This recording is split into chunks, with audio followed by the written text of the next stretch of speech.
기도하겠습니다. 하나님 아버지 은혜를 감사합니다. 추운 날씨 속에서도 우리의 발걸음을 이곳으로 인도하시고 하나님의 말씀을 배울 수 있도록 은혜 내려주시니 감사합니다.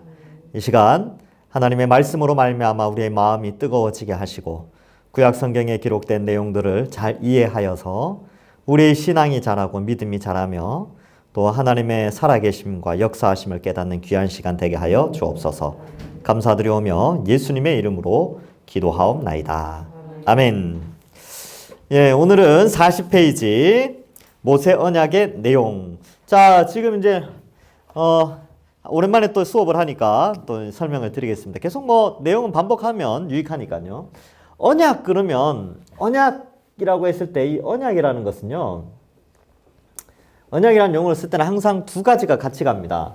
첫 번째는 하나님 나라. 그 다음에 구속사. 자, 그래서 요 세 가지가 톱니바퀴처럼 얽혀가지고 같이 움직여요. 그래서 하나님께서는 하나님 나라를 만드시려고 하셨죠.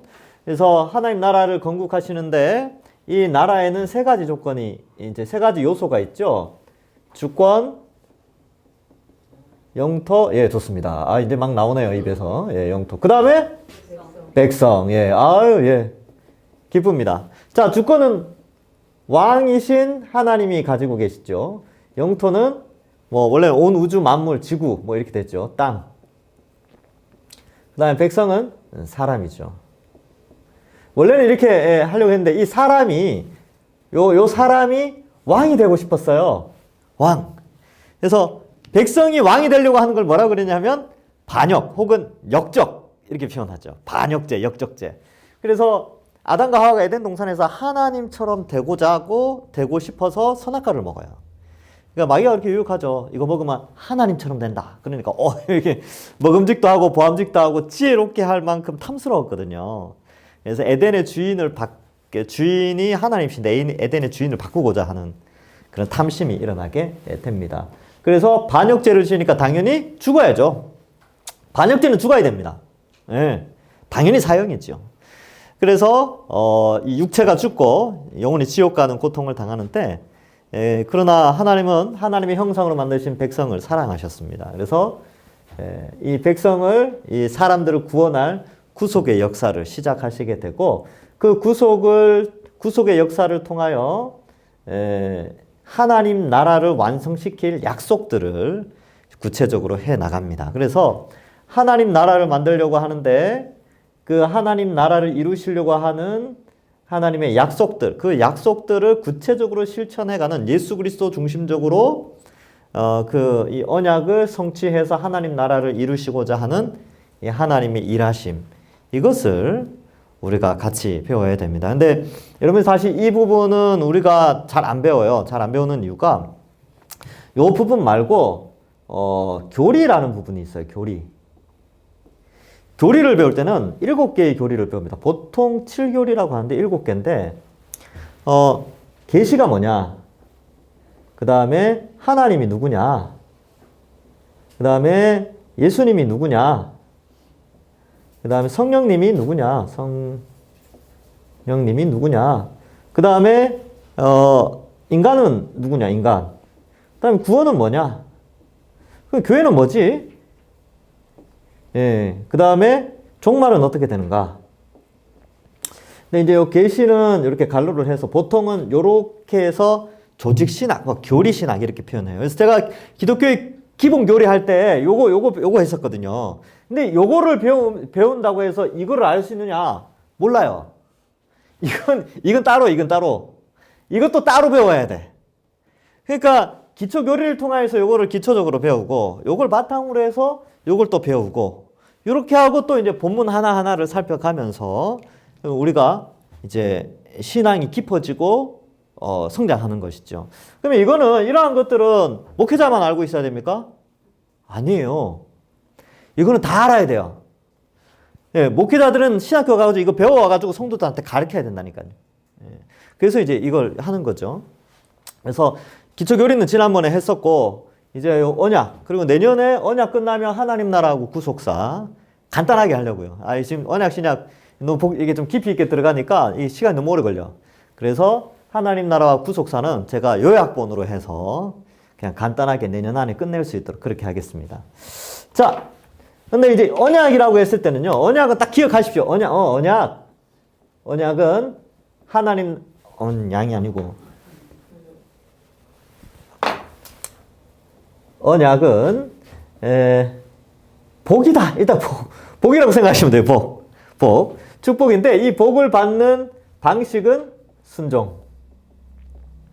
그래서 백성이 순종할 때 하나님으로부터 복을 받는 그 약속이 있죠. 그래서 이 복이라는 것은 결국 구원의 복과도 연결되어져 있는데, 하나님의 백성으로서 주권자인 왕이 베풀어 주시는 축복인데, 이 축복을 누리려면 그의 백성은 순종을 해야 한다. 이것이 이제 언약을 공부하는 그 중심에 있어요. 그래서 복 받기를 원하시잖아요. 복 그러면 우리 다 좋아해요. 근데 이제 언약 신약 안에도 하나님께서 언약을 통하여서 우리가 받을 복에 대해서 계속 이야기를 합니다. 복이 이렇게 좋은데 순종 안 할 이유가 없죠. 그리고 이 순종이 어려운 게 아니었어요. 그러니까 이런 거죠. 자녀들 키워보면 아시겠지만, 아이들, 너 청소 잘하면, 오늘 하루 청소 잘하면 내가, 1년 동안 청소 잘하고 하면, 내가 1년 후에 100억 줄게. 여러분, 어떻습니까?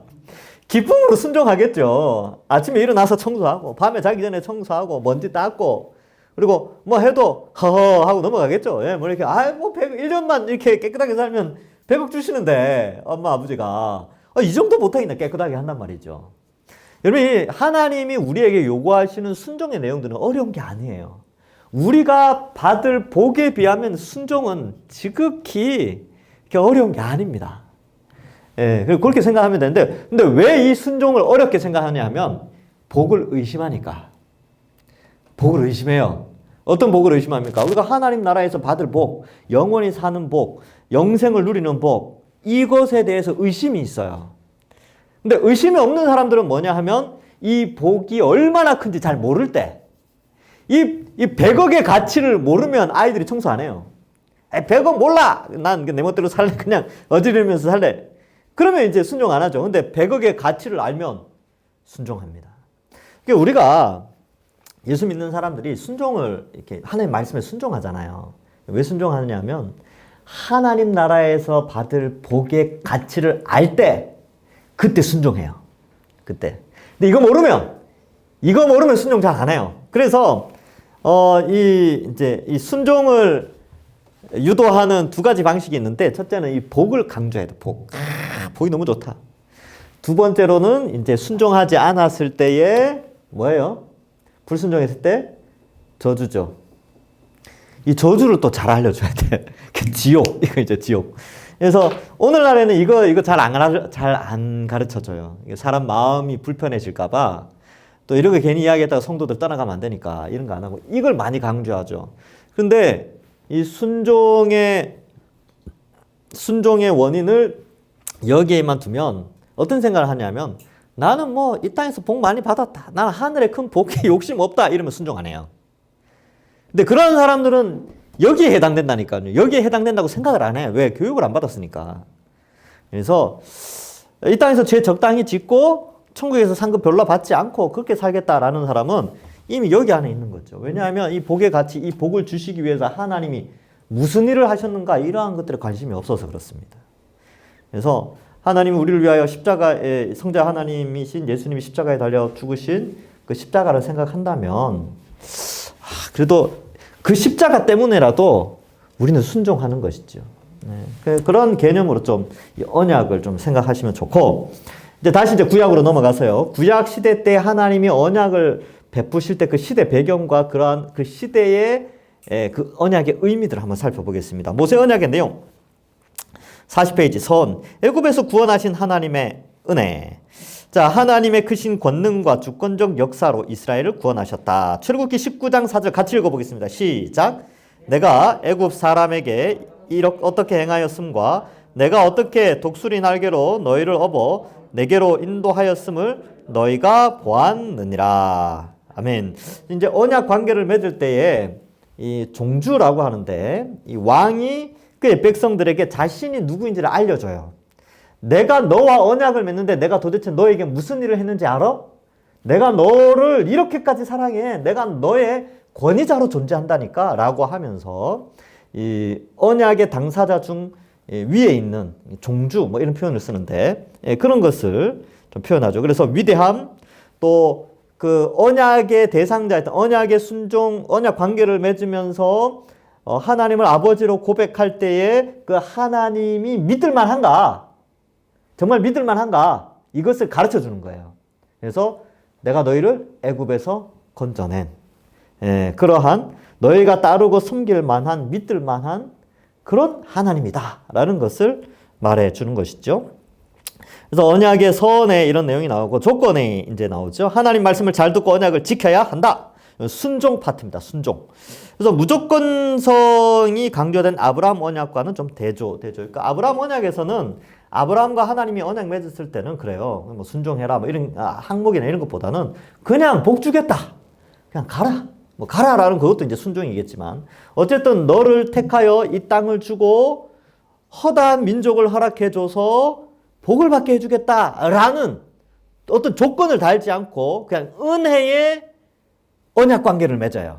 근데 여기 모세에 와서는 이제 구체적으로 백성들이 생겼고 영토가 바로 눈앞에 있으니까 하나님이 이제 순종에 대한 이야기들을 하십니다. 너희가 그곳에 가나안 땅에 들어가서 순종을 할 때 이런 복을 받게 될 것이고 순종하지 않으면 이런 저주를 받게 될 것이다. 그래서 순종 여부에 따라 복과 저주가 나눠지고 이 에발산과 그리심산의 그런 뭐 선포 이런 것들이 나타나게 됩니다. 자, 그래서 보면 출애굽기 19장 5절 세계가 다 내게 속하였나니 너희가 내 말을 잘 듣고 내 언약을 지키면 너희는 모든 민족 중에 내 소유가 되겠고 이렇게 되어져 있죠. 여기 있죠. 중요한 것은 잘 듣고 지키면이에요. 잘 듣고 지키면. 그러면 우리가 새 언약 백성이 되었잖아요. 그러면 예수님 믿고 하나님을 아버지로 고백하는 새 언약 백성이 되었으면 우리도 어때야 됩니까? 우리도 하나님 말씀을 잘 듣고 잘 지켜야 되겠죠. 근데 구약시대 때는 이게 어려웠잖아요. 사람들이 잘 안 됐다니까. 근데 신약은 달라요. 신약시대 때는 하나님이 성령을 우리 속에 부어주셨다니까요. 성령을 부어주셔서 우리의 지성과 감정과 의지가 변화되어져서 성경 말씀에 순종할 수 있는 능력을 주세요. 우리가 이게 잘 알아요. 어떻게 잘 아냐면 지금 우리의 삶을 보면 알아. 우리의 삶이 예수님 믿기 전과 믿은 후의 삶이 어떻게 거룩하게 변화되어졌는지 사람을 바라보는 인식, 세상을 바라보는 인식, 또 이 성경을 바라보는 인식들의 변화 이런 것들을 통해서 성령이 우리를 인도하여 이렇게까지 살아가게 하는구나 이렇게 생각하시고 또 때로는 죄를 지으면 어떻습니까? 성령이 심령 가운데에서 말씀을 통하여 찔리게 하시죠. 막 찔려요. 그래서 회개하게 합니다. 회개하게. 이게 이제 구약시대 때에 범죄했던 이스라엘과 우리와의 차이점입니다. 우리는 성령이 우리를 지도하시고 인도하시기 때문에 한번 구원받은 사람은 끝까지 하나님 책임져 주십니다. 성령이 없는 사람은 교회는 나오는데 성령 없는 사람은 어떡하겠어요? 뭐 회개 안 하겠죠. 그냥 자기대로 살겠죠. 마음대로 살겠죠. 그리고 마음대로 살면서 천국 가기를 원하겠죠. 그죠? 그 교회는 오니까 천국은 가고 싶은데 순종은 하기 싫어. 근데 성령이 없으니까 순종의 능력도 없는 것이죠. 자, 그래서 기도해야 됩니다. 우리는 계속해서 교회 안에서도 복음이 선포되어져서 여전히 교회 다닌다고 다 구원받는 게 아니고 교회 안에 많은 사람들이 예수님 믿을 수 있도록 그렇게 기도해야 하는 것이죠. 자, 그래서 여기 보면 이중적 측면이 있다. 은혜, 언약. 이거는 이제 아브라함과 좀 많이 연결되어 있고 행위, 언약. 이거는 이제 모세와 좀 연결되어져서 하나님께서 행위, 언약과 은혜, 언약 아래 그의 백성들을 이 언약 관계 속에서 이끌어 가신다. 이렇게 좀 표현할 수 있습니다. 자, 그럼 순종하면 어떠냐? 약속을 해주시죠. 3번, 40페이지 갈로 3번에 약속. 하나님의 소유, 제사장 나라, 거룩한 백성이 될 것이다. 하나님의 소유 해서 세굴라라고 되어 있는데, 여러분 이 세굴라라는 용어는 언약 용어예요. 하나님의 보물, 소유, 특별한 목적을 위해 따로 떼어둔 왕의 보물 이런 뜻입니다. 그러니까 정말 소중한 사람이죠. 근데 이 하나님께서 이스라엘 백성들을 어떻게 택하셨는가? 이제 이 타락한 세상 속에 이렇게 바벨탑 이후에 타락한 인류 사회 속에서 아브라함을 선택하시죠. 그 선택한 아브라함과 그의 자손들을 위해서 하나님이 애굽에서 엄청난 일을 행하시죠. 10가지 재앙을 베풀고 나와서 홍해를 건너게 하시는 일도 만드십니다. 어제 금요 기도회 때 제가 홍해 건너는 거 설명했는데 모르시는 분들은 이제 영상 보시면 됩니다. 어제 참 그거 보니까 어때요? 더 홍해 걷는 것이 실제 사건이라고 믿어지십니까? 예. 그래서 실제로 뭐 있었던 거니까 하여튼 우리는 그렇게 믿는 거예요. 자, 그다음 특별한 목적을 위해 따로 떼어둔 보물이다. 그러니까 하나님은 우리에게 뭐라고 하냐면 나의 보물이다. 네, 나의 보물. 근데 신약 시대에 우리는 어때요? 예수님의 피값을 지불하고 샀잖아요. 그러니까 보물이죠. 예. 자, 그다음 제사장 나라.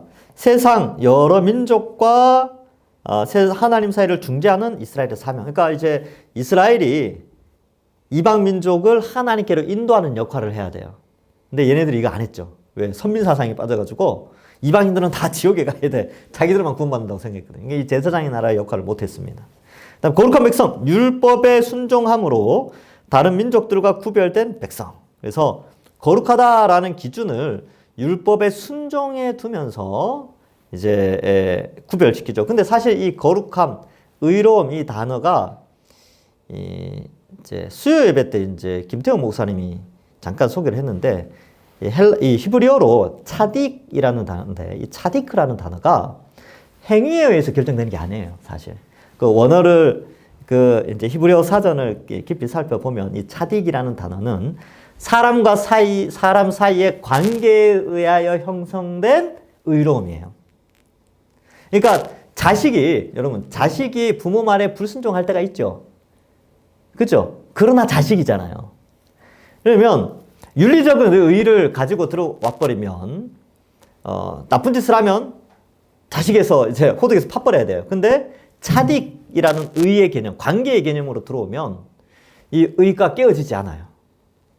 그래서 자식은 부모를 믿고 부모는 자식을 믿고 서로 이렇게 관계 속에서 이 의가 형성되는데 하나님과 우리 사이의 의도 이런 거예요. 하나님이 의롭다고 여겨주시면 그 관계 속으로 들어가면 그는 의인이 되는 겁니다. 우리 같은 경우는 이제 예수님을 믿음으로 의인이 되죠. 그 예수님을 통하여서 관계적인 의가 형성됩니다. 그러니까 우리가 착한 일을 하고 선한 일을 해서 의인이 되는 것이 아니고 행위적 의로 되어지는 것이 아니라 예수 그리스도를 믿음으로 말미암아 그 관계가 형성되어지는 의, 그것이 의인의 그런 자격이죠. 그래서 거룩한 백성이라고 했을 때 사실 이 관계성 속에 들어갔기 때문에 하나님을 아버지로 고백하기 때문에 거룩하게 사는 거예요. 거룩하게 살아서 언약 백성이 되는 게 아니고 언약 백성으로 삼아 주셨기 때문에 거룩하게 살아가는 거죠. 이제 이해가 되셨죠? 그죠? 예. 그래서 착하게 살아서 천국 가는 게 아니고 천국 가도록 우리를 구원해 주셨으니까 착하게 살아야 된다. 이렇게 이해하시면 됩니다. 그래서 거룩한 백성으로 삼아 주신 것이죠. 그래서 거룩하게 사는 게 뭡니까? 질문하니까 이게 질문이 생길 수 있으니까 율법을 딱 주신 거예요. 이렇게 사는 건데 여기 잘 봐봐. 여기 거룩하게 사는 거야. 근데 이제 그거 보니까 어때요? 자기가 죄인인 걸 깨닫거든요. 야, 내가 거룩하지 못했구나. 그걸 깨닫고 이제 그렇게 살아가는 것이죠. 그래서 율법의 기능은 사실 사람을 선하게 만드는 기능이 아니라 선하지 못하구나. 그래서 하나님을 의지하도록 만드는 수단이 율법이죠. 그래서 거룩한 백성.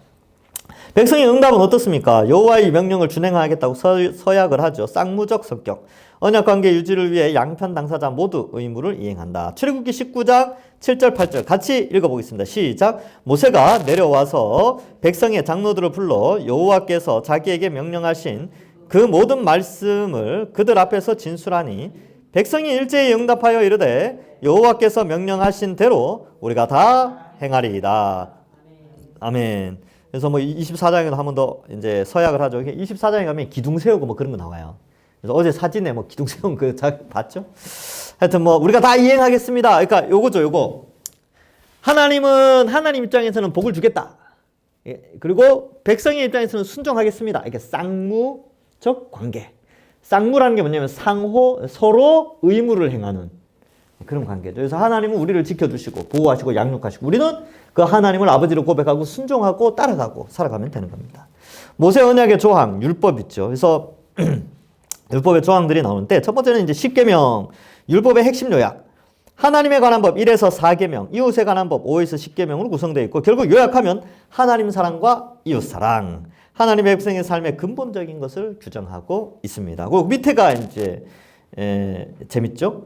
하나님이 세상을 통치하는 근본 원리로서 하나님이 원하시는 세상 제시합니다. 그러니까 하나님이 원하시는 하나님 나라는 뭐냐면 그 백성들이 하나님을 사랑해요. 그리고 자기들끼리 또 사랑해. 하나님이 원하시는 것이 그건데 그렇게 하도록 구체적으로 율법이라는 걸 주신 거예요. 하나님 사랑하고 이웃 사랑하라고. 그래서 오늘날에 안 맞는 것도 많죠. 그러니까 이 당시에 3,400년 전에 주어진 율법의 것과 오늘날의 율법과 안 맞는 것도 있어요. 그러나 원리적인 측면에서 맞는 것은 10계명을 통해서 보면 다 나타나 있죠. 그러한 것들은 우리가 생각해 볼 수 있습니다. 그래서 시행 세칙, 이제 구체적인 것, 요거는 이제 뭐 시대의 어떤 흐름과 좀 연결되어져 있는데, 그래서 뭐 그런 거 있잖아요. 훔치면 뭐 몇 배를 갚아라, 뭐 이런 거 있죠. 그 다음에 남을 때리면 몇 배를 갚아줘라. 그리고 뭘 하면 뭘 해라. 뭐 안식일 날에는 무조건 쉬었고, 안식일 전날에는 뭐 만나를 2배를 거두면 된다. 뭐 이런 것들이 있어요. 자, 한번 볼까요? 시행세칙 10계명을 이스라엘 백성 실제 상황에 구체적으로 적용을 합니다. 내용, 종, 폭행, 배상, 거룩함, 공평한 송사, 안식년과 안식일, 주요 절기, 명령과 약속에 관한 다양한 법들을 가르쳐주고 있습니다. 목적! 율법을 주신 목적이 뭐라고요? 읽어볼까요? 시작! 하나님의 백성의 거룩한 삶. 하나님을 사랑하고 이웃을 사랑하는 구체적인 삶을 제시하고 있다는 것이죠.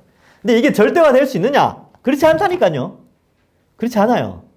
율법이 유대인들은 613가지 이렇게 기록하잖아요. 율법이 613가지만 있을까요? 아니요. 수만 가지, 수십만 가지가 돼요.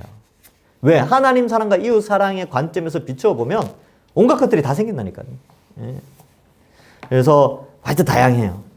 예배 드리러 와요. 근데 이제 11시 예배야. 너무 급해. 너무 급해서 이제 빨리 가고 있는데 누가 막 피를 흘리고 앉아 있는 거예요. 그럼 어떻게 해야 됩니까? 119 전화해주고 신고하고 그렇게 해줘야 되죠. 교회 지각하더라도. 그게 이웃 사랑 아닙니까? 근데 나는 예배 드리면 안 되니까 에이 몰라 가버리. 이건 이웃 사랑에 해당되지 않고 이것도 하나님 원하시지 않는 거예요. 극단적인 예를 제가 든 거죠. 이게 뭐냐면 그리스도인들이 이런 거 잘해야 돼요. 이런 걸 잘해야 됩니다.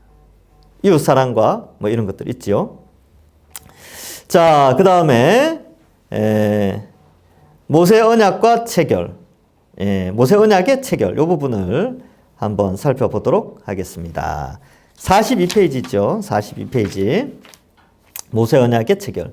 율법 선포 및 서약. 언약의 의무를 명시한다. 모세 율법을 선포하고요. 백성의 준행을 서약하죠. 모세가 하나님 말씀을 기록하고 뭐 그런 내용들이 나오는데 언약이 체결되는 것이 24장에 나옵니다. 그래서 하나님이 알려준 말씀 막 적고 뭐 그런 내용이 나와요. 자, 그 다음에 의식을 행하게 됩니다. 의식. 피 뿌리는 의식을 해요. 언약 저주의 예시, 희생제사, 피의 반을 제단, 반은 12기둥의 뿌림, 쌍무적 성격. 자, 아브라함 언약의 체결식과는 조금 다르죠. 자, 이 아브라함과 하나님 사이에 언약을 맺을 때에는 아브라함이 동물을 잡아서 반으로 쪼개죠. 그래서 솔개가 오지 못하도록 이렇게 하게 됩니다. 그래서 그러한 부분에 있어서 이제 잠시만요. 그러한 부분에 있어서 이러한 것을 좀 설명을 하고 있는데 희생제사 피의 반을 제단에 뿌림, 뭐 쌍무적 성격. 자, 그러면 이 피뿌림 의식이라는 것이 있는데요.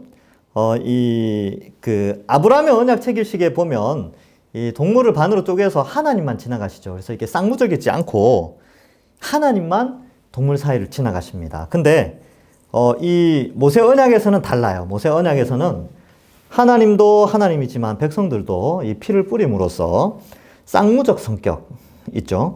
그래서 피의 반은 제단에 바르고 반은 12기둥에 뿌리게 됩니다. 그래서 제단에 바른다는 것은 하나님 편에서 이 언약을 지키겠다는 표현이고 12기둥에 바른다는 것은 백성들이 언약을 지키겠습니다 라는 의미죠. 만약에 안 지키면 이 동물이 죽은 이 피처럼 이 피값을 그대로 지불하겠다. 이 저주를 받겠다 이런 뜻이 있습니다. 출애굽기 24장 8절에 보면 모세가 그 피를 가지고 백성에게 뿌리며 이르되 이는 여호와께서 그 모든 말씀에 대하여 너희와 세우신 언약의 피니라 이렇게 돼 있죠. 그래서 언약의 피는 쌍무적 성격이 강합니다. 예. 근데 아브라함 때는 좀 특이했죠. 하나님의 은혜로 언약을 맺으신 겁니다. 자, 언약 식사. 하나님과 백성의 친밀한 관계. 이스라엘 장로 70명이 하나님을 뵙고 먹고 마시죠. 하나님 산에서. 하나님과 화목의 복을 누리는 잔치의 성격이 있습니다. 출애굽기 24장 11절에 보면 하나님이 이스라엘 자손들의 존귀한 자들에게 자들의 존귀한 자들에게 손을 대지 아니하셨고 그들은 하나님을 뵙고 먹고 마셨더라. 아주 특이한 장면이죠. 언약식 때문에 그렇습니다. 원래 인간은 하나님 볼 수 없어요. 근데 여기에 이렇게 표현을 해놓은 것은 이 날은 언약을 맺으시는 날이었기 때문에 먹고 마시고 언약식을 체결하는 축제의 날이었습니다. 그래서 신약에 넘어오면 이게 성찬식으로 연결되죠. 그래서 살과 피를 먹고 마시는 때 그것은 바로 언약 백성으로서 예수 그리스도를 통하여 예수님이 희생제물이 되시고 예수 그리스도의 살과 피를 먹음으로 말미암아 이제 새 언약 백성으로서 우리가 이제 순종하겠습니다. 그리고 하나님의 복을 누리겠습니다. 이런 의미가 있습니다. 그래서 성찬식이 중요해요. 굉장히 거룩한 예식입니다. 예, 언약을 기억하는 거죠. 자, 모세 언약의 복, 성막과 하나님의 임재. 예, 성막의 의미. 이거 하기 전에 이제 또 한 가지 더 설명하면, 이 뒤에 나오긴 하는데요. 이 언약 공식이라는 게 있어요. 뒤에 보면, 45페이지에 보면 뭐 고대 근동 종주권 조약 이런 것이 있는데, 여기 책에는 안 나와 있는데, 이 음식을 먹는 게 굉장히 중요합니다. 식사. 희생제물의 식사를 먹어요. 그러니까 예수님은 우리 십자가에서 우리의 희생제물 되셔서 우리가 그의 살과 피를 먹는다라고 표현하잖아요. 그죠? 이 의식이 굉장히 중요한데 왜냐하면 이걸 먹고 나서 어떻게 하냐면 먹고 나서 마지막 순서로 회랑 혹은 왕의 길을 뒤에 언약 양쪽 당사, 그러니까 하나님과 백성 사이, 즉 종주와 봉신 사이에 종주가 앞길을 이렇게 걸어가잖아요. 그러면 그 봉신도 뒤를 따라서 따라가요. 이게 의식이야, 의식. 왜 따라가냐 하면 내가 당신이 정해놓은 길로 따라가겠습니다. 이 순종의 의미가 있거든요. 그러니까 언약 안에는 의식조차도 의식 안에 순종을 표현하는 의식이 있습니다. 근데 이게 신약시대로 넘어오면 제자도와 또 연결되어 있어요. 예수님이 제자들을 삼으시죠. 제자는 주인을, 스승을 따라가는, 뒤를 따라가는 자들이거든요. 운명을 같이 하는 자들입니다. 근데 언약에서도 보면 종주와 봉신이 운명을 같이 해요. 그리고 신약시대는 스승과 제자가 운명을 같이 하고 또 봉신이 종주를 따라가고 제자가 스승을 따라가고 이 모든 것이 언약적인 표현으로 되어집니다. 자, 모세 언약의 복, 성막과 하나님의 임재, 성막의 의미, 하나님이 백성 중에 왕으로 거하심. 언약 체결 직후 성막 건설 명령을 하시죠. 예, 언약의 목적과 연결되어져 있습니다. 하나님이 왕으로서 함께 하시며 다스리신다. 하나님 나라의 본질. 출애굽기 33장, 32장에 무슨 사건이 있었는 줄 아세요? 금송아지 사건이 있었어요. 금송아지 사건 후에 성막을 구체적으로 또 알려주십니다. 왜 그러냐면 사람들은 이 눈에 보이는 것을 추구를 해요. 근데 하나님은 형상으로 만들 수가 없잖아요. 그러니까 하나님이 임재의 상징인 성막을 통하여서 하나님이 함께한다. 하나님의 형상으로 너희가 함께하는 게 아니고 하나님이 임재의 자리를 둠으로 하나님이 너희와 함께 하신다는 그런 배려? 이런 걸로 좀 이해가 됩니다. 여기 이제 첫 번째 의미가 있고, 두 번째로는 이제 요 밑에 의미가 나오죠. 거기 보면, 33장 16절을 보겠습니다. 나와 주의 백성이 주의 목전에 은총을 입은 줄을 무엇으로 알리까? 주께서 우리와 함께 행하심으로 나와 주의 백성이 천하 만민 중에 구별하심이 아니니까. 이렇게 되어 있죠. 그래서 하나님이 함께 하는 것의 증거를 보여달라는 거예요, 자꾸. 애굽에서는 송아지도 만들고 뭐도 만들고 개구리도 만들고 해가지고 뭐가 있는 것 같은데 하나님은 뭘 만들지도 말라고 그러고 그죠? 어떤 형상도 만들지 말라고 그러는데 하나님이 우리와 함께 하시는 증거가 어디 있습니까? 라고 하니까 이제 성막을 만들게 하시는 거예요. 이게 배려죠, 배려. 그러니까 하늘 천상의 모습을 이제 뭐라 그럴까요? 아주 간단하게 이렇게 심플하게 그렇게 만든 것입니다. 언약의 궁극적 목적, 임재를 통한 하나님의 백성의 상호, 소유, 언약 공식 이렇게 되는데 하나님이 임재하시고 그의 백성이 서로 하나님은 내 아버지입니다. 그리고 하나님은 너는 내 백성이다. 내 아들이다. 서로 소유하는 뭐 상호 소유의 언약 공식을 나타낸다. 그래서 이 뭐 성막과 관련된 이 성막이 주는 언약의 관점에서 성막이 주는 뭐 중요성, 뭐 상징성 이렇게 표현할 수 있겠죠. 43페이지 제일 위에 레위기 26장 12절 같이 읽어보겠습니다. 시작. 나는 너희 중에 행하여 너희의 하나님이 되고 너희는 내 백성이 될 것이니라. 아멘. 상호 소유 개념이죠. 근데 이 표현이 굉장히 많이 나옵니다. 신약 성경에도 보면 많이 나와요. 요한계시록에도 이 표현이 나옵니다. 요한계시록 21장 3절 같이 읽겠습니다. 시작. 내가 들으니 보좌에서 큰 음성이 나서 이르되 보라 하나님의 장막이 사람들과 함께 있음에 하나님이 그들과 함께 계시리니 그들은 하나님의 백성이 되고 하나님은 친히 그들과 함께 계셔서. 여기도 이제 언약적인 표현이 나오지요. 그래서 이 모세 언약을 통한 모세와 맺으신 언약 때는 그 백성들이 참 부족했어요. 그러나 요한계시록에 나오는 이 언약, 하나님 완성된 하나님 나라에서는 이 언약이 완성되어져서 그 백성들조차 하나님께 완전히 순종하게 됩니다. 왜요? 앞서서 20장에서 사탄과 귀신들, 거짓 선지자들 이런 것들이 다 불못에 던져지거든요. 그러니까 더 이상 불순종할 수가 없죠. 하나님이 또 택한 백성들을 다 구원해 주셨기 때문에 죄가 없는 세상에서 성령의 인도함을 받아 완전한 순종에 이르는 완성된 하나님 나라이기 때문에 그렇습니다. 자, 그러면 성막을 이야기는 하는데 이 언약을 맺으시면서 성막을 허락하시면서 하나님의 통치, 그러니까 하나님 나라와 계속 연결되어 있죠. 또 하나님의 주권이 나타나는 장소로 성막을 나타내었어요. 그래서 성막의 구조도 좀 살펴볼 필요가 있는데 성막은 이렇게 되어 있습니다. 간단하게 이렇게 되어 있고요. 여기가 여기 동쪽이에요. 동쪽. 여기 서쪽이겠죠? 네, 서쪽. 이렇게 하니까 조금 헷갈리겠다. 옆으로. 있고, 여기 이제 출입군대 여기가 동쪽이에요. 서쪽, 남쪽, 북쪽. 예, 북쪽. 그리고 이게 이제 성막인 이 바깥 그 울타리고, 여기 안에 성막이 존재하게 됩니다. 성막 안에는 또 두 개로 나눠져요. 그래서 입구가 있고, 여기에 번제단이 있죠? 번제단. 뭐 번제단이라고, 네모인가요? 예, 네모 이렇게. 번제단이 있고, 여기 물두멍이 이렇게 또 있습니다. 그 다음에 안에 들어가면, 지금 제가 정확하게 기억이 안 나는데, 이쪽이 등잔대. 이쪽이 진설병. 여기 이제 분향단이 아니고, 이거, 분향단 맞나요? 하여튼 그거 있고, 여기에 언약궤가 이렇게 법궤라고 하죠. 언약궤가 존재하게 됩니다. 그래서 이렇게 들어가서 뭐 여기서 이제 하나님이 여기에서 음성을 들려주시고 여기서 듣고 뭐 이렇게 나와서 말씀 선포하고 여기서는 이제 제사 드리고 손 씻고 들어가는 뭐 그런 거예요. 이 성막이 이렇게 제가 지금 제 기억에는 이렇게 기록되어 있거든요. 그냥 말로 때우려고 그랬는데 잘 안 그려지실 것 같아서 지금 얼뜻 생각난 걸 지금 그린 그립니다. 여기 만약에 왔다 갔다 이거 뭐 등잔대나 진설병 위치가 바뀔 수도 있어요. 지금 정확하게 생각이 안 나는데.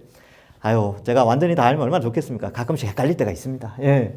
이 등잔대를 메노라라고 하죠. 메노라. 그래서 7개의 이렇게 해서 이제 금으로 된, 금 한 달란트로 된 게 있습니다.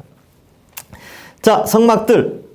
뜰은 이 부분이 있죠. 이 부분에 제단이 있어요. 번제단. 제사를 드리는 단. 제사장이 백성을 대신해 제사를 드림. 희생제사를 통한 죄사함.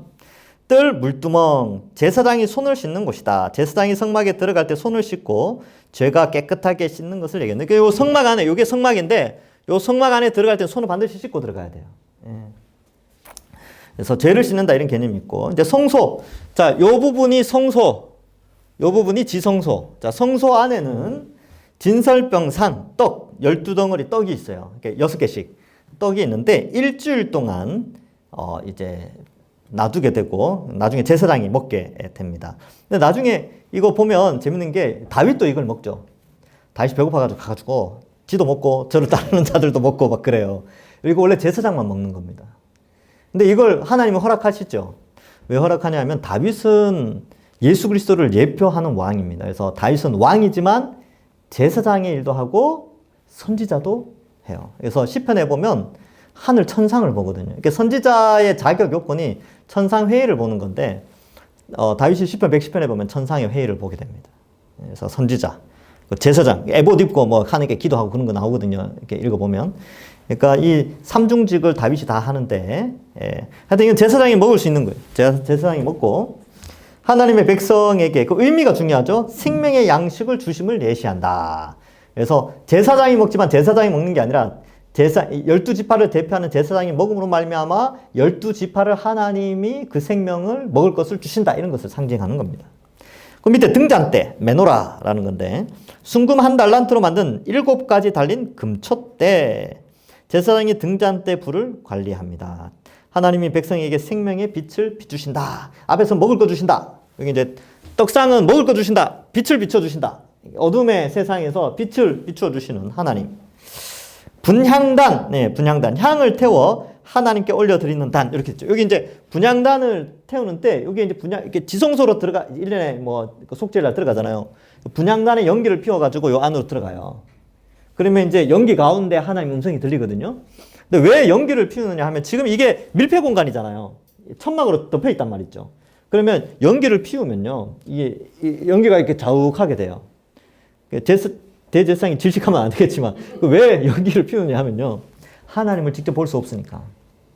인간은 하나님 직접 볼 수 없잖아요. 그래서 하나님의 임재 가운데 구름이 가려서 그 가운데 죄를 이제 인간이 하나님 직접 못 보게 하는 그런 영향이 있고, 두 번째, 근데 이게 두 번째고, 이제 첫 번째 의미는 이 연기가 올라가는 것을 기도와 많이 연결시킵니다. 그래서 거기 보면 아침, 정원, 저녁으로 향을 피움, 향의 연기, 하나님의 백성의 예배와 기도를 상징한다. 이렇게 되어 있죠. 그래서 요한계시록에 보면 천사들이 금대접에 성도들의 기도를 담아서 올라가는데 향기로운 향 이렇게 표현되어져요. 그러니까 성도들의 기도가 이렇게 올라간다는 것이죠. 그런 의미가 이 분향단의 의미가 있습니다. 이 성소, 이 장막, 이것도 공부해보면 재밌어요. 또 이상하게 설명하는 사람들도 있고, 근데 이제 예수 그리스도를 중심으로 해서 잘 설명하면 아주 유익이 있는 그런 겁니다. 나중에 제가 몇 년 지나고 나면 설명할 때가 아니겠습니까? 출애굽기 할 때, 그죠? 다음 지성소, 이제 언약궤가 있지요. 언약궤. 그 다음에 언약궤 위에 속죄소라는 게 있습니다. 자, 언약궤가 어떻게 생겼냐면, 요렇게 생겼고, 여기에 고리가 이렇게 있어가지고, 제사장이 이제 양쪽에서 이렇게 멜 수 있도록 해놨어요. 근데 요 위에, 요 언약궤 상자를 덮는 뚜껑이 있습니다. 뚜껑을 속죄소라고 해요. 시은좌 속죄소라고 하는데, 여기에 천사가 이렇게 해서 날개를 이렇게 쫙 펴고 있어요. 날개를 앞으로 이렇게 해가지고, 이게 이제 천사 얼굴이 이렇게 했죠? 날개. 이렇게 돼 있어요. 그래서 이 뚜껑이 금으로 돼 있어요. 금으로 된 뚜껑으로 해가지고, 천사 모양이 이렇게 있고, 메고 다니는. 그림이 좀 애매하긴 한데, 나중에 인터넷으로 검색 한번 해보십시오. 언약궤, 이렇게 검색해보면 이런 그림이 나옵니다. 그래서 언약궤는 순금으로 제작되어 있고, 십계명 돌판 보관, 만나를 담은 항아리. 순금으로 전체 순금이 아니고, 나무로 되어 있는데 순금으로 쌉니다. 진짜 순금으로 하면 제사장이 못 들어요. 돈도 많이 들고. 그러니까 금으로 이렇게 싸서 이렇게 하는 거예요. 그 안에 뭐가 있느냐? 만나를 담은 항아리, 십계명, 그 다음에 아론의 쌍난 지팡이, 요 세 가지가 있다. 요거 신약시대, 신약성경 어디인가에 기록되어 있죠. 히브리서인가요? 거기에 기록되어져 있습니다. 속죄소, 뚜껑이죠, 뚜껑. 언약궤를 덮는 뚜껑판, 두 그룹이라고 하는데, 그룹임, 이 천사를 의미합니다. 천사. 우리가 생각했던 게 천사예요, 천사. 천사가 마주보는 형상. 그러니까 서로 마주보면서 날개를 이렇게 펴고 있는 거죠. 자, 그 옆에 의미, 언약궤는 하나님의 발판, 속죄소는 하나님이 거하시는 초소를 상징한다. 하나님이 언약을 기억하심으로 왕으로 좌정하셔서 다스리신다. 이렇게 되어 있죠. 근데 여러분, 이 모든 것이요, 상징이에요, 상징. 이걸 신격화하면 됩니까? 안 됩니까? 이거는 신격화되어서는 안 되죠. 근데 유대인들이 이걸 신격화했어요. 스데반이 이제 곧 죽잖아요. 이제 주일날 설교 때. 스데반이 이걸 다뤘어요. 유대인들은 그때는 성막이 없었죠. 이제 성전을 신격화해서 그렇게 했는데, 성전에 하나님 계시느냐? 아니, 하나님은 어디든지 계시다. 그리고 성전은 이제 하나님 어디든지 계신데 성령이 우리 속에 계시기 때문에 눈에 보이는 건물 성전의 개념은 이제 사라졌다. 뭐 이런 내용들을 스데반이 이야기를 하는데 유대인들은 듣기 싫은 거예요. 자기들은 이 성전에 대한 자부심이 대단하거든요. 율법이라는 것을 가지고 있다는 자부심이 대단한데 그 문제를 그 원래의 의미를 설명해 버리니까 싫은 거야. 자기들이 원하는 이익과 반한다고 생각하기 때문에 스데반을 죽이게 되는데 결국 사실 그 예수님을 죽일 때도 그 이유예요, 사실. 예수님 신문할 때도 야, 너 3일 만에 성전 헐고 3일 만에 다시 짓는다며 말이 돼? 성전을 모독했다 뭐 이런 걸로 막 이제 거짓 증인들을 세우거든요. 근데 스데반도 똑같았어요. 근데 우리는 이 성막을 공부하면서 올바른 의미, 성전에 대한 올바른 의미를 알아야 되죠.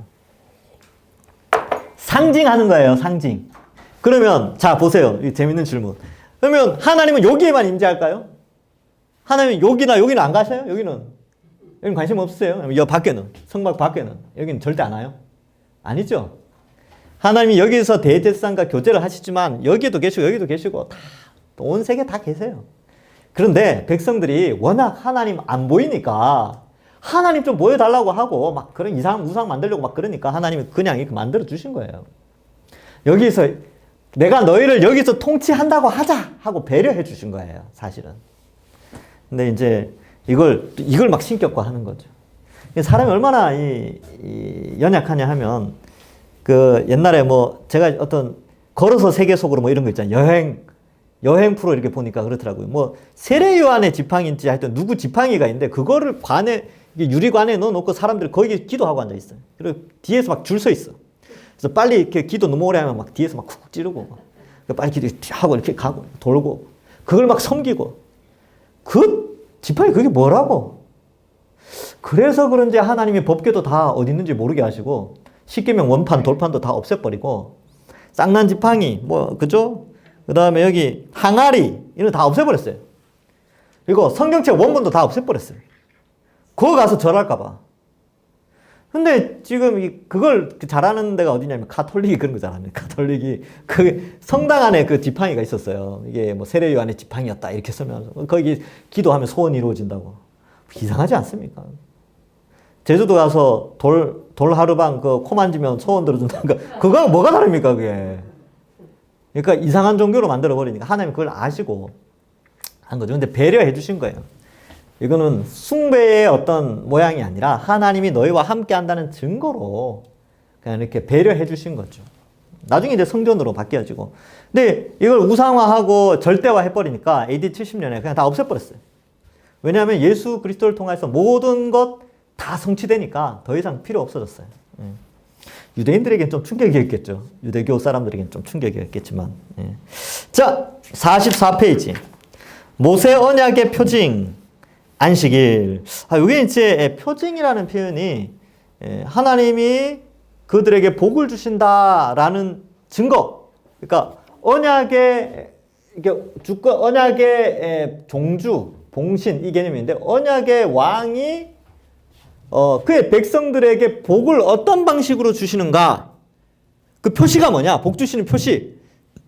하나님은 우리에게 복 주시는 표시 안식일이라는 거예요. 안식일. 쉬게 해준다는 거죠. 여러분 애굽에서 노예로 있을 때에 안식일이 있었겠습니까? 없었겠습니까? 없었죠. 노예가 무슨 쉬는 날이 있습니까? 여러분 오늘날에 노동자들이야 쉬는 날이 있죠. 그게 쉬잖아요. 그리고 전 세계 분위기가 전 세계 하나님 은혜로 하여튼 전 인류가 7일에 하루는 쉬잖아요. 요즘 6일에 주 5일째 하니까 7일에 이틀도 쉬기도 하죠. 하여튼 그랬습니다. 이거는 하나님이 인류에게 주신 복입니다. 전 인류가 그러니까 하나님이 태양의 복을 주셨죠. 공기의 복을 주시고 먹고 사는 복을 주시는 것처럼 하나님이 안식일의 복을 전 인류에게 공통적으로 주셨습니다. 이 시대가 어떻게 하다 보니까 그렇게 됐어요. 그러니까 특히 신분제가 없어지면서 더 이게 확실해졌죠. 노예는 쉬는 날이 없어요. 조선왕조실록이나 뭐 이런 데 보면 노예들이 하루에 쉬었다 이런 거 내용이 있습니까? 없다니까요. 없어요. 그냥 계속 일해요. 계속 일합니다. 그런데 그 하나님의 백성들에게 7일 중에 하루를 쉬게 하신 것은 왕이 백성들에게 주신 복입니다. 그의 표징이에요, 표징. 그래서 백성이 영원히 지켜야 할 표징, 안식일 계명 준수. 여세 동안 일하고 일곱째 날은 쉬어라. 이겁니다. 하나님 백성은 쉽니다. 근데 쉬는 것이 어떤 개념으로 쉬는가? 그래서 안식일을 범하면 죽음을 당한다. 이렇게 되는데 안식일 신앙에 대한 내용이 아주 길게 표현되어 있죠. 자, 봅시다. 출애굽기 31장 13절에서 14절. 너는 이스라엘 자손에게 말하여 이르기를 너희는 나의 안식일을 지키라. 이는 나와 너희 사이에 너희 대대의 표징이니 나는 너희를 거룩하게 하는 여호와인 줄 너희가 알게 함이라. 그래서 여기 보면 너희를 거룩하게 하는 이렇게 있죠. 이 부분이 저는 좀 중요하다고 생각합니다. 왜냐하면 창세기 2장 1절부터 3절에 보면 안식일을 거룩하게 하셨거든요. 근데 그 사람들이 안식일을 지킴으로 말미암아 거룩해지는 거예요. 그 날을 거룩하게 하셨고 그 날을 지키는 자는 거룩에 동참하게 되는 겁니다. 그래서 성경에서 거룩이라는 단어가 창세기 2장 1절, 2절, 3절에 처음 나와요. 그래서 피조물을 거룩하게 한 날, 일곱째 날입니다. 예, 그런 개념이 있어요. 그래서 거룩하게 하는 여호와인 줄을 너희가 안다. 근데 이 거룩하게 하는 날이 쉬는 날이에요. 거룩한 것도 감사한데 쉬게까지 해주니까 얼마나 좋습니까? 복이죠, 복. 너희 안식일을 지킬지니 이는 너희에게 거룩한 날이 됨이니라. 그 날을 더럽히는 자는 모두 죽일지며 그날에 일하는 자는 모두 그 백성 중에서 그 생명이 끊어지리라. 이건 왜 그러냐면 하나님을 안 믿으면 안 지켜요. 하나님 믿으면 지키죠. 하나님 그렇게 하라고 그랬어요. 그리고 이게 복이라는 사실을 믿으면 왕이 백성에게 주신 복이라는 사실을 믿는 사람만이 안식일을 지켜요. 예, 그런 개념이 있습니다. 자, 안식일 계명의 배경 만나시나. 광야에서 백성에게 하늘로부터 양식을 공급받죠. 하나님의 안식을 주신다. 뭐 이렇게 이런 개념이 있는데 그 밑에 이제 하나님 명령. 여섯째 날은 갑절을 거둠, 일곱째 날은 휴일 이렇게 돼 있죠. 여러분 광야 40년 생활하잖아요. 광야 40년 생활하면서 백성들이 저축했을까요? 저축할 필요가 없었어요. 왜? 먹을 게 매일 그냥 뚝뚝 떨어지니까. 그런데 저축해야 되는 날이 하루 있었어요. 여섯째 날. 다음 날 거를 저축해야 돼요. 왜? 다음 날에 거룩하게 지고 쉬게 만들려. 나가서 어쨌든 걷어와야 되잖아. 일해야 되잖아. 쪼그려서 앉든지 오리걸음을 했었든지 그걸 주워와야 되잖아요. 근데 여섯째 날에는 일곱째 날을 준비하도록 많이 주셨어요. 갑절로 거둘 수 있도록 해주셨죠. 다른 날은 이게 모아가지고 다음 날 돼버리면 썩어 없어지는데 여섯째 날 거는 특이하게 또 다음 날 놔둬도 안 썩었어요. 예. 그렇게 하나님 은혜를 주신 겁니다. 그러니까 놀라운 일이죠.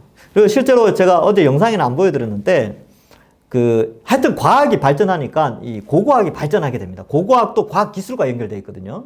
그러니까 뭐 이렇게 탐지하고 뭐 이렇게 해서 드론으로 찍고 항공사진 찍고 뭐 그다음에 땅 뭐 탐지하고 이래가지고 유물을 발견해내는데 지금 그 미디안 광야에서 발견되어지는 유물들이 사막에서는 존재하지 않는 그런 유물들이 많아요. 이렇게 절구 같은 거, 빻았던 것, 그런 것도 있잖아요.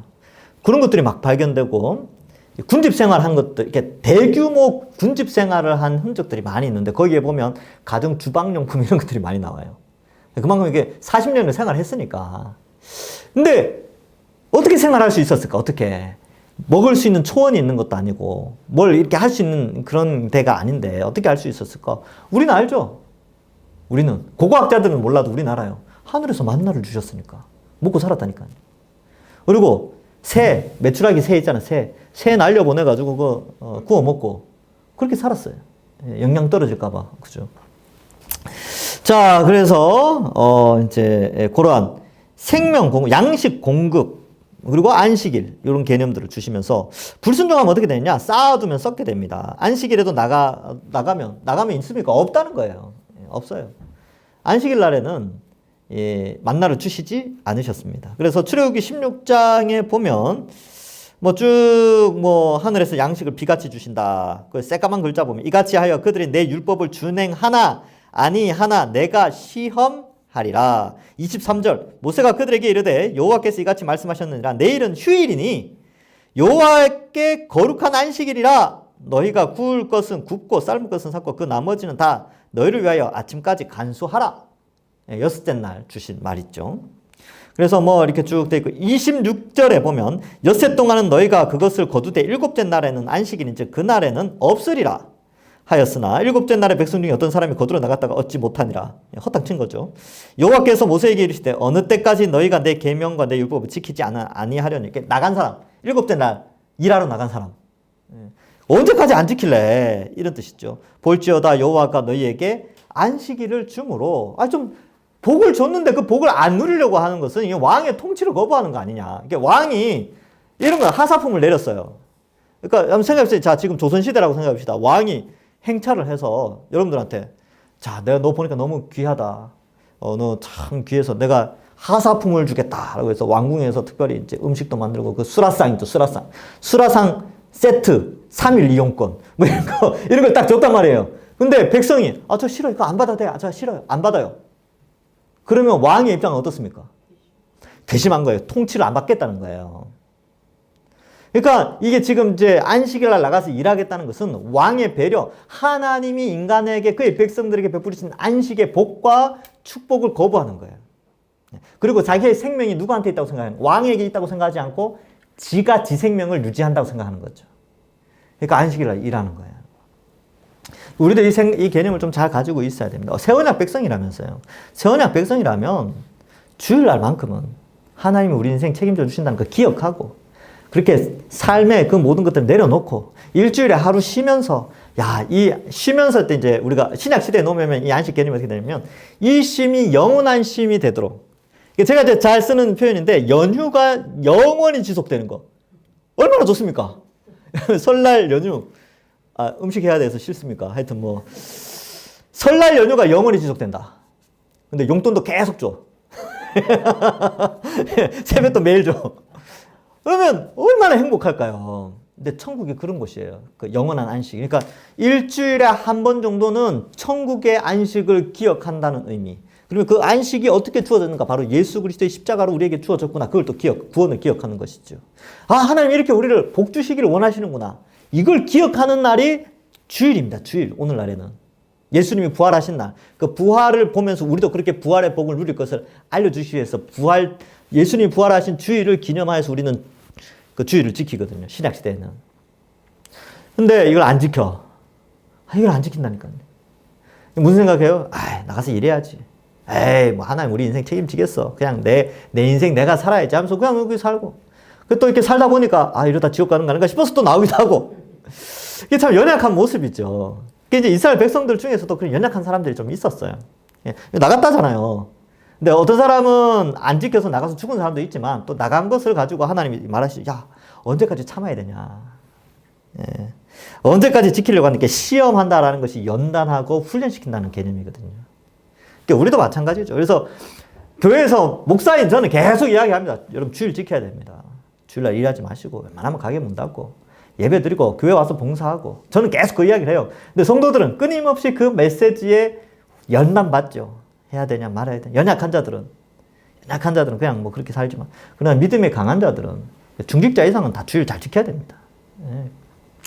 그래서 여섯째 날에는 이틀 양식을 너에게 주는 것. 뭐 이렇게 돼 있죠. 그러므로 백성이 일곱째 날에 안식하니라.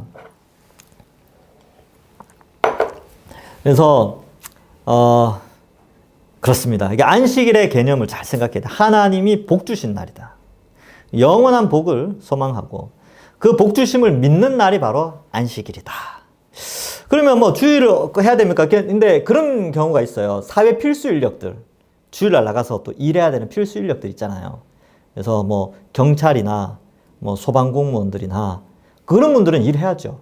국민의 생명을 지켜야 될 거 아닙니까? 그럼 그 사람들 어떻게 합니까? 그런 분들은요.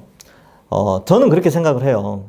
주일을 온전히 지키지는 못하더라도 반드시 주일날 새벽을 오든지 아니면 수요 예배나 금요 기도회나 이런 데 반드시 와서 일주일에 한 번 하나님의 구원을 기억하는 날을 반드시 가져야 됩니다. 그렇게 하면 돼요. 오늘날 뭐 어떻게 하겠습니까? 우리가 안 가면 그런 일들 안 하면 제일 좋겠지만 지금 하고 그렇게 있는 사람들이 예수님 믿었을 수도 있잖아요. 그죠? 그럴 때 어떻게 해야 됩니까? 직장 다 버려야 됩니까? 그러면 주일날 못 나오면 수요일이나 금요 기도회라도 나오고 집 가까운데 또 집 교회에서 멀면 새벽 예배라도 나가서 하나님의 구원을 기억하고 말씀 기억하는 훈련을 해야 된다. 저는 그렇게 좀 이야기를 합니다. 근데 또 이런 이야기를 하면 또, 주일 안 지켜도 된다 보다. 이렇게 또 이상하게 또 말을 바꾸시는 분들이 있어서 주일 지켜야 됩니다. 주일 지켜야 돼요. 예. 확실히 좀 지켰으면 좋겠습니다. 그래서 어떤 분들은요, 주일날 지방에 이제 뭐 결혼식이 있다, 부산에. 그럼 새벽 예배 드리고 KTX 타고 가신 분들이 있어요. 그런 분들 있고. 또 뭐 반드시 가야 되는 그런 자리가 있나 봐요. 안 가면 제일 좋은데 저는 안 가는 게 제일 좋다고 생각하지만, 어쨌든 그렇게 가야 되는 그런 경우도 있고, 또 난 주일날 교회 가야 되니까 이렇게 또 친척들하고 담 쌓이지. 또 그럴 수는 없지 않습니까? 그죠? 그러니까 여러 가지 경우의 수가 있지만 어쨌든 우리는 늘 말씀을 가까이 하고 예배 계속 잘 들으려고 노력을 많이 해야 됩니다. 근데 개념은, 안식일의 개념, 주일의 개념은 이렇다. 예, 이게 이제 안식을 주시는 것이 복이다. 자, 안식일 계명의 의미. 4번까지만 할게요. 안식일 계명의 의미. 하나님께 순종해야 안식을 얻는다. 날마다 안식, 일용할 양식을 주시는 하나님을 신뢰하고 안식일 계명을 신뢰할 때 안식일 계명이 준수 가능하다라는 것이죠. 하나님이 우리 인생 책임져 주신다. 하나님이 영원한 축복과 참 안식을 우리에게 허락하신다는 것을 믿으며 이 안식일을 지키는 거죠. 안식일 계명 준수 여부가 하나님 신뢰 여부를 보여준다. 언약의 표징으로 가능. 제가 아는 분들은 제 가까이 있었던, 다른 분들은 모르겠는데 예전부터 가까이 있었던 분들은 사업을 하시는 분들이 좀 많았는데, 그분들은 사업 초창기 때 아주 구멍가게에서부터 주의를 잘 지키시는 분들이 있었어요. 그런 분들이 꼭 이게 진리다 이렇게 표현하긴 그렇지만 희한하게도 주일날 쉬는데도 사업이 잘 됐어요. 예. 이제 수퍼를 하시는 분이 있었는데, 제가 전에도 한번 했는데, 수퍼를 하시는데, 수퍼는 주일날 장사가 잘 되거든요. 문 닫아버렸어요. 그리고 나중에 가게가 커지니까 주일날도 일해야 되는데 가게 문 닫고 직원들을 불신자들을 다 뽑았어요. 그리고 면접 볼 때 그렇게 이야기했대요. 야, 일요일날 교회 나갈 수 있으면 내가 주일 수당 줄게. 1.5배. 예, 원래 주일 수당 1.5배나 2배 주잖아요. 근데 오면 하루치 특별 수당을 주겠다. 1.5배로. 그래서 오후까지 있으면 그렇게 하겠다. 그렇게까지 하셨어요. 그렇게까지. 그래서 전도 엄청 했어요, 그분이. 나중에 독립시켜주고 그 가운데 불신자로 왔다가 시무집사 되신 분들도 있어요. 그렇게 전도하시더라고요. 근데 지금 돌아가셨지만 하여튼 뭐 그런 분이 있어요. 다 희한하셨어요. 근데 제가 그거 보면서 주일날 가게 문 닫아서 경제적으로 손해보는 거는 사실이겠지만, 더 잘 벌 수 있었겠지만 그거 포기하고 영혼 구원하는 일에 힘쓰셨구나. 귀하신 분입니다. 저는 그렇게 생각을 해요. 그래서 한번 해보는 것도 괜찮지 않을까. 주일날 못 쉬겠다는 분들이 주변에 있으시면 한 번쯤 도전 한번 해볼래? 주일날 쉬어도 하나님이 우리 그 사업체를, 가정을 책임져 주신다는 거 한번 해보는 게 좀 괜찮지 않을까, 이렇게 제가 권면을 합니다. 하나님의 공급하신 율법에 대한 순종으로 얻는 안식, 언약을 준비한다. 자, 마지막 4번. 안식일 계명의 역할. 언약 백성의 독특한 생활 방식을 부여하게 되지요. 자, 일주일 주기의 규칙적인 생활 패턴. 하나님의 창조와 구속의 목적으로서의 안식 소망. 그래서 창조 개념을 생각하면 하나님이 6일 동안 일하시고 7일 날을 거룩하게 하시고 하나님이 쉬셨기 때문에 피조물들이 하나님의 안식과 거룩하게 하심에 동참함으로 피조물이 거룩에 동참하게 되는 것이죠. 이게 이제 창조 개념의 안식일 개념인데, 이게 하나님 나라 종말 개념의 안식 개념은 어떻게 되냐면 영원한 안식, 영원한 쉼. 6일 일하고 하루 쉬어보니까 하루 쉬는 게 너무 좋거든요. 그럼 이 좋은 게 영원히 지속된다는 것은 진짜 좋은 거거든요. 엄청난 축복이겠죠. 그러니까 이것을 소망하게 만든다는 거예요. 그러니까 창조 때부터 종말에 이르기까지 이 안식일 개념이라는 것을 잘 이해한다면, 이 안식일은 참 복된 날이다. 인간에게 주시는 복의 날이고 이 안식일이 영원히 지속되는 개념이 좀 있습니다. 다니엘서를 하게 되면 이 안식이 7일이죠. 7년째를 안식년, 50년째를 희년, 이런 표현을 써요. 이 희년이 예수 그리스도의 재림을 통해 완성될 하나님 나라와 좀 연결되어져 있어요. 그러니까 이제 구약에 나오는 그런 개념들이요, 다 연결되어 있습니다. 신약과 다 연결되어 있고, 그것을 이게 아주 잘 이걸 계시를 통해서 묘사한 파트가 바로 다니엘 파트예요. 그러니까 하나님이 다니엘을 통해서 구약과 신약을 연결시켜주는 연결고리 역할을 많이 하십니다. 그래서 주일 오후 예배, 그래서 계속 잘 참석하셔야 돼요, 여러분. 원래 벨사살까지는 잘 하거든요. 다리오까지는 잘 들어요. 7장 넘어와서 계시 나오면서 뿔 달린 짐승 나오면서부터 이제 감이 없어집니다.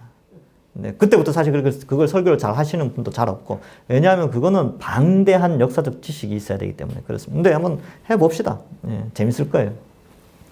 자, 오늘은 여기까지 하도록 하겠습니다. 자, 기도하고 마치겠습니다. 하나님 아버지 은혜를 감사합니다. 우리를 택하여 구원하여 주시고 하나님의 새 언약 백성으로 세워주시니 감사합니다. 예수 그리스도의 십자가 희생 제물로 말미암아 하나님과 우리 사이에 언약 관계가 맺어지고 세워지고, 우리가 성령의 뜻에 따라 성령의 법에 순종함으로 말미암아 하나님이 허락하신 영원한 복을 누릴 수 있도록 또한 복 내려주시니 감사합니다. 오늘 하루도 은혜 가운데 지키시고 내일 주일도 은혜 가운데 복받는 한날, 또 귀한 주일, 영원한 안식을 소망하고 구원을 기억하는 거룩에 동참하는 거룩한 주일 될 수 있도록 또한 축복하여 주시옵소서. 감사드리옵고 예수님의 이름으로 기도하옵나이다. 아멘. 수고하셨습니다. 하나님께 영광의 박수를 올려드리겠습니다. 예, 다음 주에도 이 시간에 하겠습니다. 그리고 2번만 더 하면 이제 올해는 종강입니다. 예, 수고하셨습니다.